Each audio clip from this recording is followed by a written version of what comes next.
पश्चिमबंग मेदिनीपुर जिला खड़िका गाँव में अटक 300 रु अधिक ओडिया गतकाली विलंबित राति घर को फेरी एमाने खड़िका गाँव को जड़े कविराज पाखक जाइथिबा बेले स्थानीय लोके अटक रखिथिले। ओडिशारू जाइथिबा कहिबा परे सेठाकार लोक बस एवं बोलेरोर काच भांगिबा सहित सेमानकु अटक रखिथिले। खबर पाई केशपुर थाना पुलिस समस्तंकु उद्धार करी थाना को नैथिले। सेठारे मध्य स्थानीय लोके पहुंची हो हल्ला करिबारु सुरक्षा दृष्टिरू सेना सहायतारे बात्या आश्रयस्थल रखा जाइतिला। फसिथिबा ओडिया लोक सोशल मीडिया रे उद्धार पाई सरकार को निवेदन करिबा परे ओडिशा सरकार पश्चिमबंग सरकार सहित कथबार्ता करथिले। परे विलंबित राति रे पश्चिमबंग पुलिस समस्तंकु आनी ओडिशा सीमांतवर्ती लक्ष्मणनाथ टोल गेट निकट रे छाड़ीथिला। परे प्रशासन उपस्थिति रे समस्तंकु सुरक्षित भाव में नहीं गंतव्य स्थल को छड़ा जाइथिला। तुम ओडिशा रो आम लोकन सब पीड़ित मारुच फेरी वाला सब जहाँ कर वीडियो देखुन कौन कर कौन ना किसी समय पर तार आउ आसिले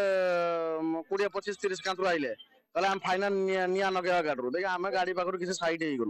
होगला आरंभ कले यात्रा से छकर बस जे ठिया होता से बस कतर झमेला आरंभ कले तापरे अधघंटे घंटाटे पर पुलिस वाला आसिक रेस्क्यू करके से आमर से थाना केशपुर थाना को लेकिन जाइथिले। एमती सेमान करिया कारण हैला जे तांको ओडिसा रो बांग्लादेशी कहि के मार मारछन तांको कहिया कथा जा से हमको मार मारछन हम तुमको छाड़ीबोनी। तापर हम तापस को फोन मारले तापस कुमार महांती तापर नना को प्रताप नना को